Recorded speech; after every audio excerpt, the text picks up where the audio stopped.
Omar al-Rashid positioned the chess pieces and spoke in Arabic, his tone dripping with condescension. Anna Morrison's heart sank. She didn't understand a word. Her company desperately needed his billions, but she was failing his test. The billionaire smirked, clearly enjoying her discomfort. "Typical American," he muttered in accented English, "expecting the world to speak your language." Anna's face burned with humiliation. Suddenly, a small, clear voice rang out in perfect Arabic. "I'll play with you, sir." Everyone turned. There stood Emily, 6-year-old daughter of Michael, the janitor cleaning the room. The room fell completely silent. Anna Morrison was drowning in debt. $3 million. That number haunted her every waking moment, followed her into restless dreams. SecureVault, her life's work, had exactly 28 days before bankruptcy. She developed revolutionary encryption technology that could protect data in ways the market had never seen. But innovation without funding was just an expensive hobby. The conference room felt like a courtroom, where she was both defendant and prosecutor, fighting for her company's life. 12 employees still believed in her vision. Even though she'd missed 2 payrolls, they coded through nights fueled by pizza and hope, refusing to abandon ship even as water rushed through the hull. Her CFO had quit last month, said she was delusional to keep fighting. Maybe he was right, but Anna couldn't stop. This technology could save millions from cyber attacks, protect hospitals from ransomware, shield children's data from predators. It mattered. She just needed someone else to see that. Her preparation for Omar al-Rashid had been obsessive. She'd read every interview, studied every investment pattern, analyzed his business philosophy. He was worth $47 billion, built from Saudi oil investments that he'd brilliantly diversified into technology sectors. But Omar didn't just write checks. He played games with potential partners, tested them in unconventional ways. One CEO had to solve a Rubik's Cube while pitching. Another had to cook a perfect omelet. The tests seemed random, but Omar claimed they revealed character under pressure. Anna had practiced everything: financial projections, technical demonstrations, market analysis. She'd even learned basic Arabic greetings, thinking it might show respect for his culture. But when he'd spoken in rapid, fluent Arabic, gesturing at the chessboard, her mind went blank. The words she'd memorized dissolved. She saw her company dying in his amused eyes. Michael Chen lived in shadows by choice. Once, his name had appeared in Chess Weekly, International Gaming Magazine, even the New York Times. The Chen Gambit. They'd called his signature move. At 15, he'd beaten 3 grandmasters in a single tournament. Sponsors lined up. Harvard offered a full scholarship. Then Sarah got sick. Leukemia didn't care about chess rankings. He threw a championship match for $50,000 under the table, enough for experimental treatment. It bought them 3 more years together. 3 years of watching her fade while Emily grew. Sarah died when Emily was 2, taking his chess career with her. The scandal of the throne match destroyed his reputation. Sponsors vanished. The chess world had no forgiveness for cheaters, regardless of reasons. Now he pushed mops, emptied trash, replaced paper towels. SecureVault paid $15 hourly plus benefits. Enough for a small apartment, Emily's school supplies, food that wasn't ramen. He worked nights so he could walk Emily to school, help with homework, teach her chess on their garage sale board. Nobody at SecureVault knew about his past. He was just Mike, the reliable janitor who never missed shifts. He'd watched Anna Morrison pour her soul into this company. She reminded him of his younger self, brilliant, passionate, naive about how cruel the business world could be. He'd seen her sleeping at her desk, living on energy drinks and determination. Part of him wanted to tell her that talent wasn't enough, that the game was rigged against people like them. But hope, even false hope, was sometimes all that kept people going. Emily Chen understood things other 6-year-olds didn't. She knew Daddy was sad, even when he smiled. She knew they were different from families with new cars and vacation photos. She knew the chess pieces had names Daddy whispered like prayers. Sarah's sacrifice, Emily's defense, the endgame that never came. But she also knew Daddy loved her more than chess, more than the trophies he'd hidden in the closet, more than the life he'd lost. Languages came to her like gifts. Mrs. Fatima next door taught her Arabic while Daddy worked. The Lebanese grocer practiced with her. Chinese grandmothers in the park corrected her Mandarin pronunciation. Spanish from television, French from library books. Patterns and sounds collecting in her mind like treasures. School was easy, boring even. Teachers said she was gifted, needed advanced programs. Daddy would smile sadly and say, maybe next year. Emily didn't push. She understood money even if adults thought she didn't. She saw how Daddy counted change at grocery stores, how he fixed her shoes with glue instead of buying new ones. So she learned everything she could for free languages from neighbors, chess from Daddy, mathematics from library books. When Daddy brought her to work that day because school was closed for teacher conferences, Emily promised to stay quiet in the break room, but voices drew her toward the conference room, especially the Arabic-Egyptian dialect, Cairo specifically. She recognized Miss Anna's voice too, tight with panic. Emily couldn't help herself. Languages were meant to be bridges, Daddy always said. Maybe she could build one. Omar al-Rashid had built his empire on reading people. Micro-expressions, voice patterns, body language, all data points in human behavior. The chess test wasn't about the game itself, but about response to unexpected challenges. Anna Morrison had failed spectacularly, not because she didn't know Arabic or chess, but because she'd frozen instead of adapting. He was about to dismiss her. Another idealistic entrepreneur without the steel to survive. When the child's voice cut through his judgment. Perfect Arabic. Not textbook, not formal, but street Arabic with Cairo inflections he hadn't heard since childhood. A janitor's daughter, fearlessly offering to play chess with a billionaire. The contrast was so stark, so unexpected, that it shattered his assumptions. "You speak beautifully, little one," Omar said in Arabic, genuinely curious. "Who taught you?" Emily climbed onto the chair across from him, her feet dangling. "Everyone teaches me," she replied in Arabic. "Mrs. Fatima says languages are doors. The more doors you open, the more rooms you can enter." She switched to English, looking at Anna. "Don't worry, Miss Anna. He's testing you, but not how you think." The observation was unnervingly accurate. Omar studied the child more carefully. Intelligence blazed in those dark eyes, the kind that saw through pretense. "And what do you know of tests?" he asked. "Daddy says life is full of tests," Emily replied, arranging chess pieces. "But the real test isn't winning. It's how you play when you're losing." Michael wanted to disappear through the floor. Emily had blown their cover, revealed their existence to people who mattered. In his experience, being noticed by the powerful only brought pain. But Emily was already setting up the board with practiced efficiency, chattering in Arabic about chess philosophy. "Daddy was famous once," she told Omar matter-of-factly. "But he says being famous isn't as important as being good. That's why he teaches me to play properly, not just to win." Omar's eyes sharpened, looking at Michael with new interest. "You play?" Michael's throat felt like sandpaper. "A little." Emily laughed, the sound bright as bells. "Daddy's being modest. He has trophies hidden in our closet. Lots of them." Anna watched this surreal scene unfold, her carefully prepared presentation forgotten. A billionaire and a 6-year-old setting up chess while discussing philosophy. A janitor who might be a former champion. Her last chance meeting had veered completely off script, but something about it felt more real than any boardroom presentation she'd ever given. "Mr. Al-Rashid," she ventured, finding her voice. "I can explain my company's value proposition while you play." Omar waved his hand. "Value propositions are words, Miss Morrison. Let's see what truths emerge from this game." He moved his pawn forward. Emily responded instantly with her knight, an aggressive opening that made him raise his eyebrows. "Interesting. Your father taught you the Reti opening?" "Daddy says conventional openings are predictable," Emily replied.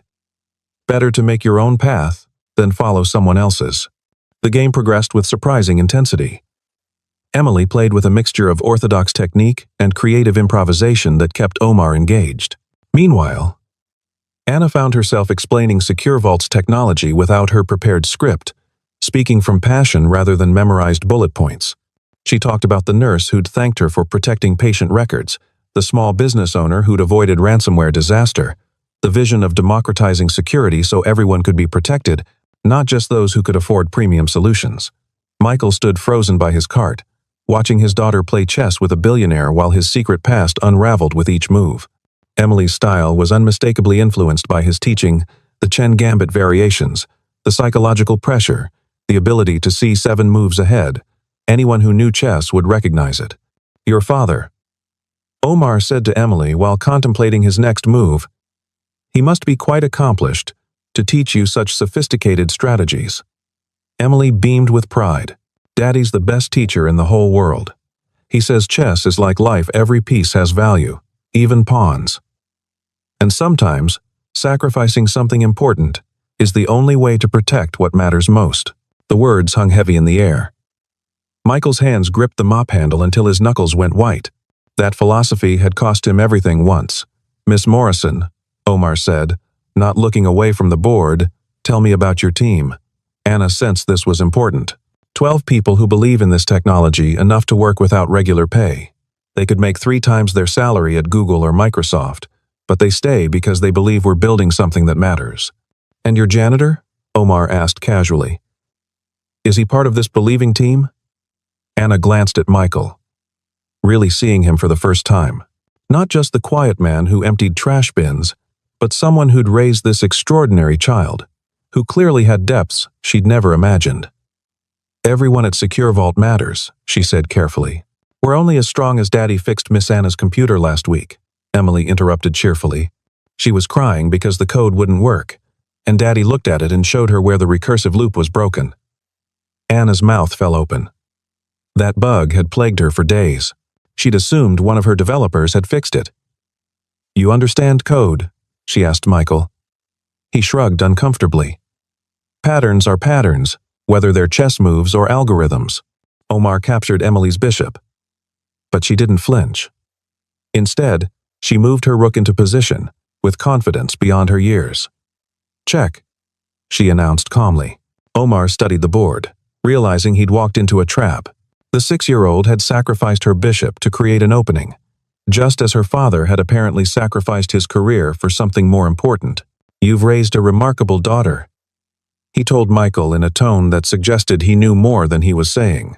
"She's everything," Michael replied simply. No elaboration, no justification, just truth. Omar moved his king out of check, but Emily was already 3 moves ahead. Her queen swept across the board in a move that would have made grandmasters proud. "Checkmate in 4 moves," she announced, then added kindly, "unless you want to sacrifice your queen, but Daddy says that's only worth it if you're protecting something more important." The room fell silent. A 6-year-old had just defeated a billionaire at chess, while delivering philosophy that cut to the heart of every sacrifice in the room. Anna's sacrifice for her company, Michael's sacrifice for his daughter, even Omar's sacrifices, whatever they might be. "I concede," Omar said formally, tipping his king. He looked at Anna with new eyes. "Your company has something rare, Miss Morrison. Not just technology, but people willing to sacrifice for something greater than themselves."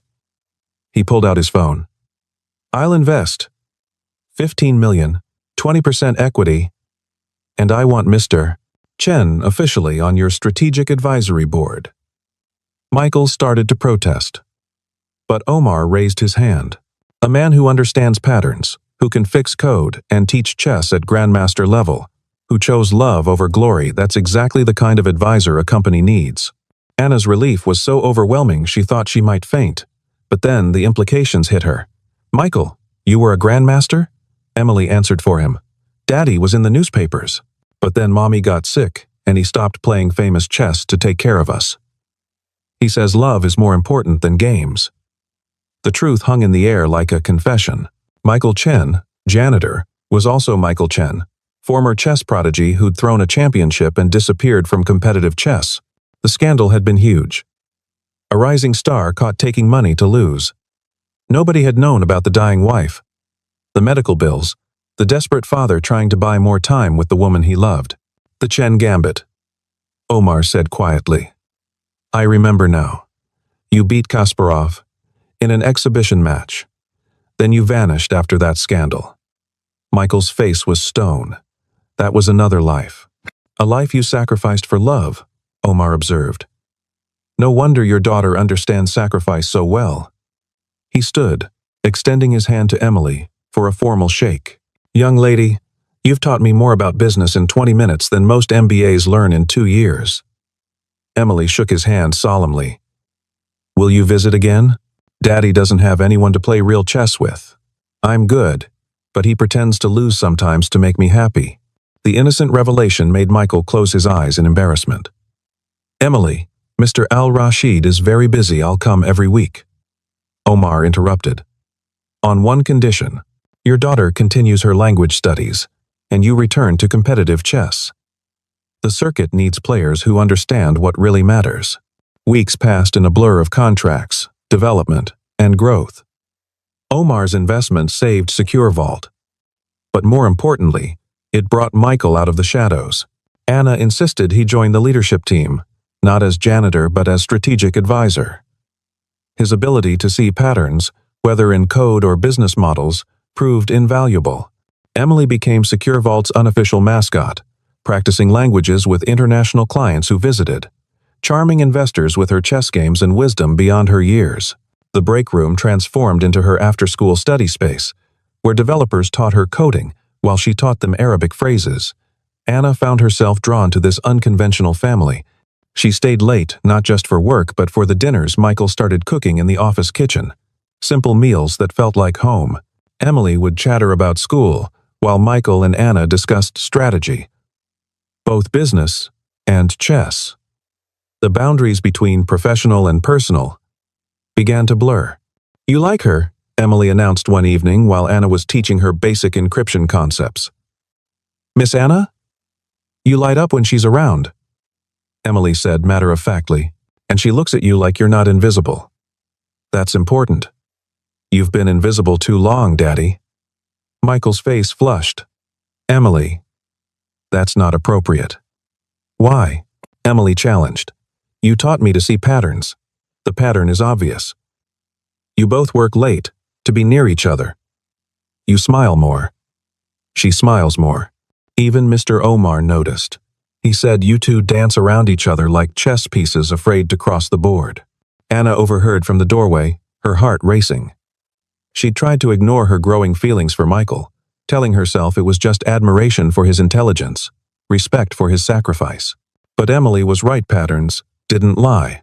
Maybe, Anna said, entering the room, some chess pieces need encouragement to make their move. She looked directly at Michael. Would you like to have dinner? Just the two of us. Without discussing code or chess or anything related to work, Michael's surprise shifted to something softer, warmer. I haven't dated since Sarah, he admitted. I might be terrible at it. Daddy, you're terrible at lying, not dating. Emily corrected. Say, yes. Miss Anna makes you happy. Their first date was intentionally simple. Coffee at a small cafe where no one talked about valuations or algorithms. Michael told her about teaching Emily to play chess with pieces made from bottle caps when they couldn't afford a proper set. Anna shared her fear that success would change her, make her into the cold executives she'd always despised. They discovered shared loves of obscure science fiction novels and terrible kung fu movies. I should tell you, Michael said as they walked back. The scandal was real. I did take money to throw that match. Emily doesn't know the full truth. Anna stopped walking. Tell me. So he did. Anna. Anna. Anna. Every painful detail. Sarah's diagnosis. The experimental treatment not covered by insurance. The desperate decision to take $50,000 to lose a match he could have won blindfolded. The Chess Federation's investigation. The lifetime ban. The sponsors who abandoned him overnight. You traded your dreams for love, Anna said softly. I'd do it again, Michael replied without hesitation. But people don't forgive that kind of betrayal in competitive sports. Anna took his hand.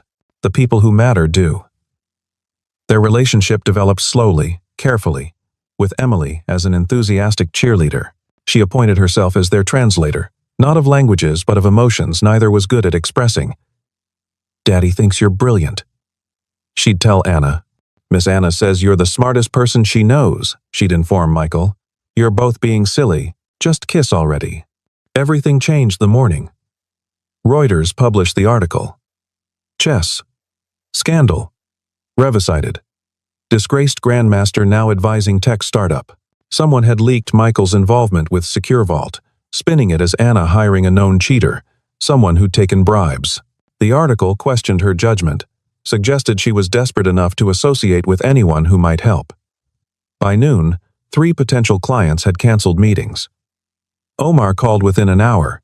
"Someone's trying to sabotage you," he said bluntly. "This isn't random. The timing, the spin, it's calculated. Who benefits if SecureVault fails?" Anna knew immediately. David Martinez, her former co-founder who'd left to start a competing company. He tried to poach her developers, steal her clients. Now he was trying to destroy her reputation. The office felt like a funeral parlor. Developers read the article in silence, unsure how to react. Emily arrived after school to find her father packing his desk. "If I leave now, the damage might be contained," Michael told Anna. "This is my past, not yours." Emily's face crumpled. "Daddy, you can't run away again. You taught me that pawns who reach the other side become queens. But they have to keep moving forward, not backward." Anna slammed her laptop shut. "Nobody's leaving. We're going to fight this. Together." She looked at her team. "Anyone who wants to leave because our strategic advisor made a desperate choice to save his dying wife. There's the door." Nobody moved.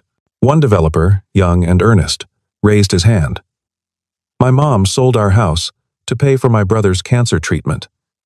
Desperation makes people do things they never imagined.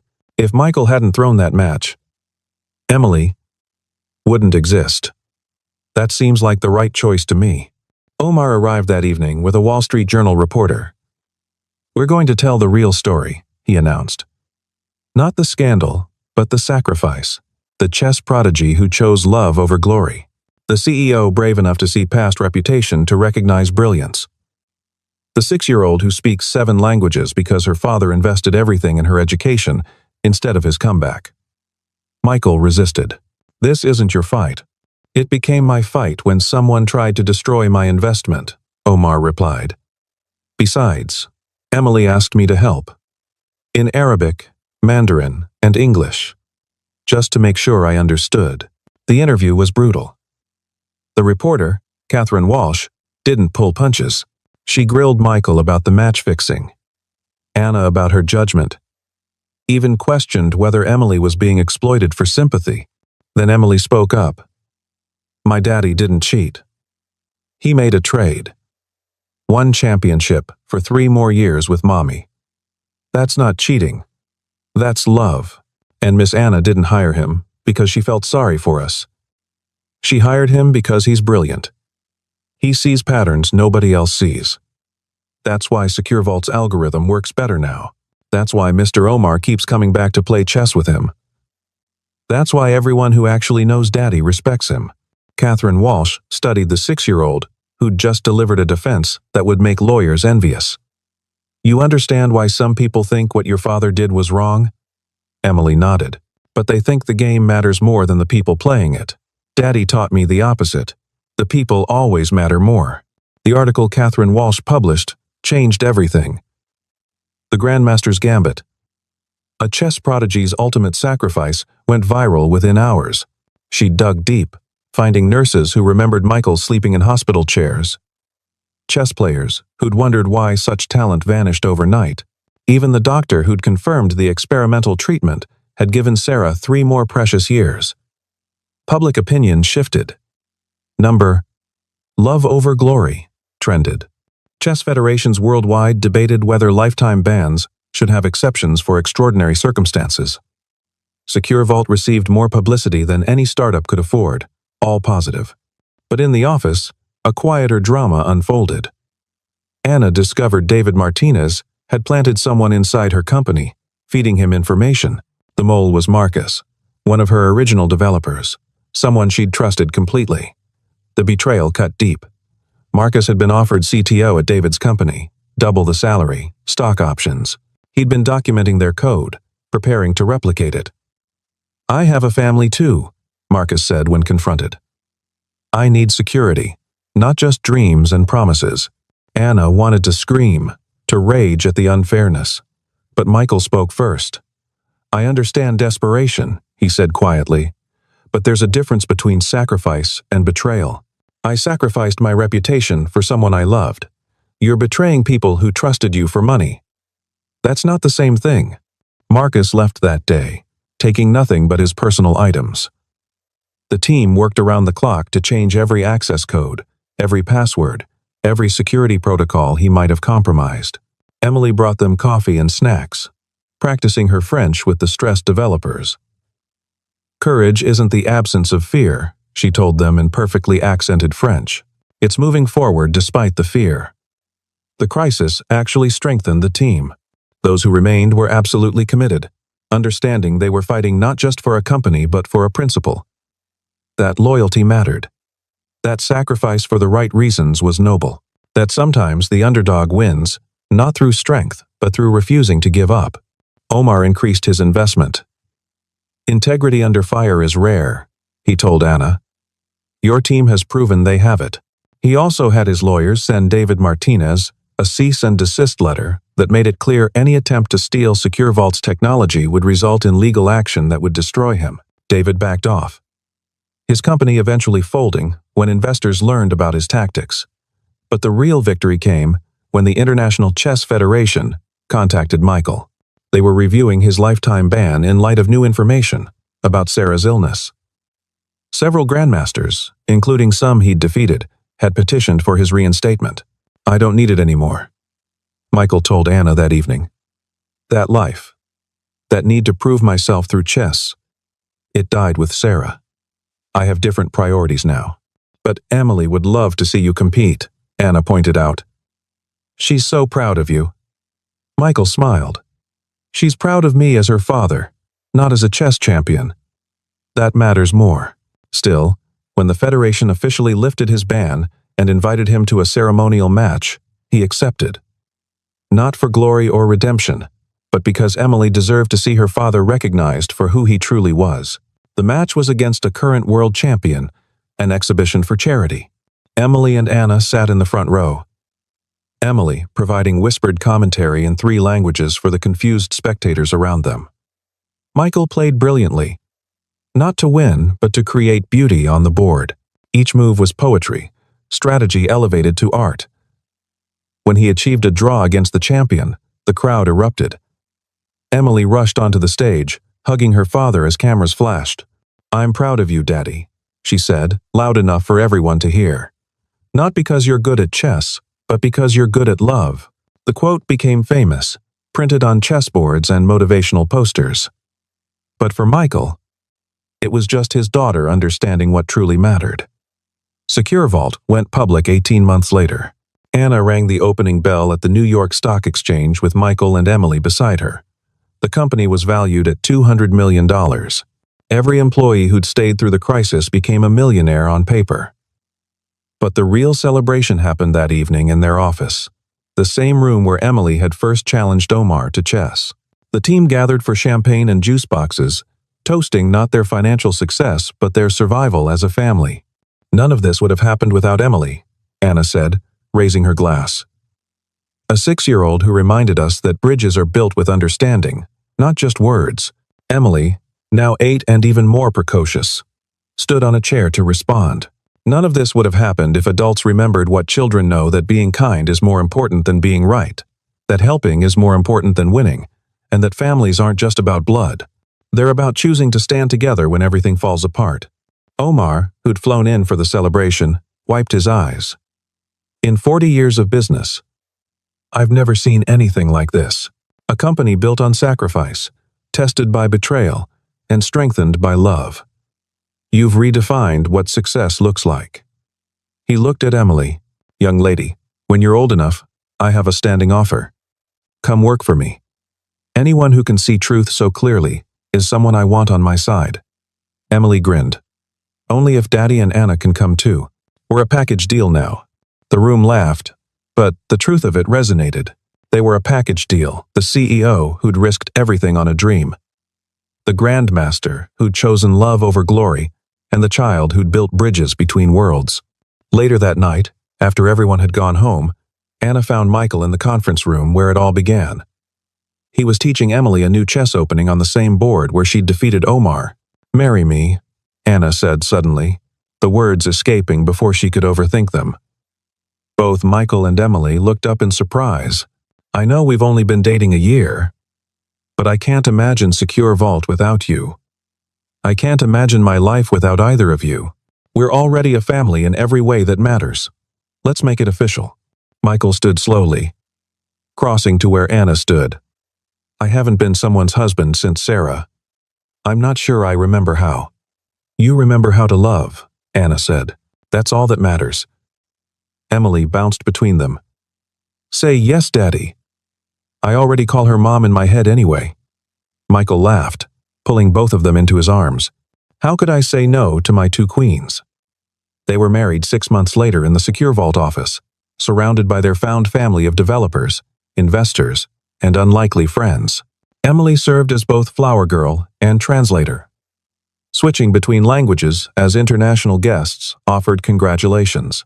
Omar gave a toast that made everyone cry, talking about how 3 broken people had become whole by choosing each other. "In chess," he said, "the endgame is when true mastery shows. When pieces are few, and every move matters absolutely." Anna, Michael, and Emily have shown us that in life's endgame, when everything seems lost, love isn't just the best strategy, it's the only one that truly wins. The wedding cake was topped with chess pieces, a king, a queen, and a pawn that Emily had painted to look like a princess. Because pawns can become anything, she explained to guests. Just like people can become more than what they started as. David Martinez attended the wedding. It had been Anna's idea, a gesture of forgiveness that Michael initially resisted. But David came humbled. His own company failed, his reputation destroyed by his own tactics. "I was wrong," he told them simply. "I thought business was war. You've shown it can be something else, something better." Anna offered him a position at Secure Vault, not as CTO, but as a junior developer. "Everyone deserves a second chance," she said. "Michael taught me that. But second chances require genuine change. Are you ready for that?" David accepted, working his way up slowly, earning trust through actions, not words. He became one of their most dedicated employees, often staying late to mentor younger developers, sharing his failure as a cautionary tale. 3 years passed. Secure Vault became the industry standard for encryption technology. They opened offices globally, but the heart remained in that original building where a janitor had mopped floors and a little girl had translated Arabic. Emily, now 11, spoke 12 languages fluently and had started competing in chess tournaments. Not for glory, but for the joy of the game. She often quoted her father, "Winning is temporary, but how you play echoes forever." Michael returned to competitive chess selectively, playing in tournaments that benefited charities. His return to the circuit was triumphant not because he won, though he often did, but because he played with joy again. The shadow that had haunted him since Sarah's death finally lifted. Anna became the CEO every business school wanted to study. Her leadership style, built on trust and second chances, seemed to defy conventional wisdom yet produced extraordinary results. She spoke at conferences about the power of unlikely partnerships, always crediting Michael and Emily for teaching her that strength comes from vulnerability, not invulnerability. But the moment that defined their journey came during Emily's 12th birthday. Omar had flown in, as he did for every important occasion. The original team was there. Even Marcus, who'd returned after David's redemption, proved second chances could work. They gathered in the conference room where it all began, around the same chessboard that had changed their lives. "I want to tell you all something," Emily said, standing with the confidence of someone raised by love and strengthened by challenges. "When I was 6, I thought I was helping Daddy and Anna by translating. But now I realize I was really translating something bigger, the language of fear into the language of hope. Daddy was afraid of being seen. Anna was afraid of failing. Mr. Omar was afraid of trusting. But when you translate fear, it becomes courage.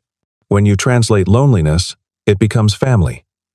When you translate sacrifice, it becomes love.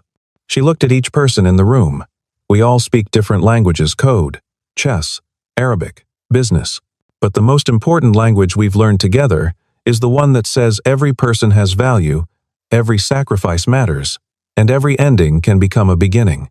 Michael and Anna exchanged looks over their daughter's head, seeing in her the best of both of them, his strategic mind, her determined heart, and something uniquely Emily, the ability to see beauty in broken things and make them whole. Omar stood, raising his glass. To Emily Chen Morrison, who taught a billionaire that wealth isn't measured in money. To Michael, who showed us that true victory sometimes looks like defeat. To Anna, who proved that leadership isn't about having all the answers but about asking the right questions. And to all of us, who discovered that the best investments aren't in companies but in people who refuse to give up on each other. As they toasted, the late afternoon sun streamed through the windows, casting long shadows across the chessboard. The pieces stood ready for another game, another chance, another moment where everything could change with a single move. Emily set up the board, inviting Omar to play. As they began, she said something in Arabic that made him laugh. She says, "I've gotten predictable." Omar translated for the others. "That comfort has made me soft." He moved his pawn forward. She's probably right. But isn't that what family does? Makes you soft in the best way? Michael pulled Anna close, watching their daughter challenge the billionaire who'd become like a grandfather to her. "No regrets?" Anna asked quietly. "None," Michael replied. "Every sacrifice led us here." Sarah would have loved this, seeing Emily grow, seeing us together, seeing how one moment of translation created all of this. Anna leaned into him. "Think Emily knows she saved us all that day?" "She knows," Michael said. "But in her mind, we all saved each other. That's the genius of Emily. She doesn't see heroes and victims. She just sees people who need each other." The game continued as the sun set, casting golden light on a scene that had begun with mockery and desperation, but had transformed into something precious. A billionaire learning humility from a child, a disgraced grandmaster rediscovering joy, a desperate CEO finding that success meant more than money, and at the center, a 12-year-old girl who'd built bridges with words, healed wounds with wisdom, and proved that the smallest voice in the room often carries the most important message. "Checkmate," Emily announced gently, her voice carrying the same clear confidence it had 6 years ago. But this time, instead of triumph, there was only warmth. "Want to play again?" Omar smiled, resetting the board. "Always," he said. "That's what family does. We play again. We try again. We begin again. As many times as it takes." And so they played, as the evening settled around them, in the room where it all began. The janitor who became a strategic advisor. The CEO who became a mother. The child who became the heart of an unlikely family. And the billionaire who discovered that the best investment he'd ever made wasn't in a company but in believing that people could surprise you, forgive you, and teach you that love is the only game where everyone can win.